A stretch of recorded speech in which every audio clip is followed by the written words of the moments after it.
பல பேர் தானம் கொடுத்த நிலங்கள் இன்னைக்கு சாமி கையில இல்ல, ஆசிரமங்கள் கையில இல்ல. ஆசிரமங்களுக்கும் கொடுத்தாங்க, கோயிலுக்கும் கொடுத்தாங்க, 2 பேர் கையிலும் இல்ல. அடுத்தது நகைகள். என்ன பண்ணாங்கன்னா, நகைகள் நவரத்னங்களுக்கு எல்லாம் வைக்கிறது கஷ்டமா இருக்கு, அந்த நகையை உருக்கி கோல்டு பிஸ்கட்டை மாத்தி அந்த பணத்தை எடுத்துக்கிடுவோம்.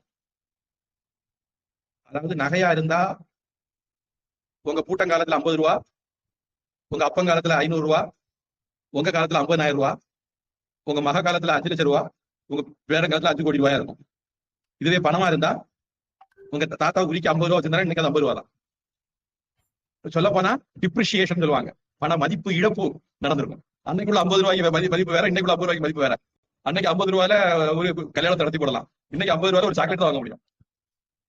இந்த அயோக்கிய பையில தங்கமா மாத்திரம் பேர் வழி, கோவில் நகைகளெல்லாம் பாதுகாக்கிற பேர் வழி, பத்திரமா வைக்க முடியலன்னு சொல்லி இந்த பணத்துக்கு ஒரு லாக்கர் சிஸ்டம் வச்சிருக்கலாம், அல்லது ஒரு ப்ரொடெக்ஷன் சிஸ்டம் ஏற்பாடு பண்ணலாம், என்னென்ன பண்ணிக்க முடியும். அவ்வளவு பணம் கோவில்ல இருக்கு.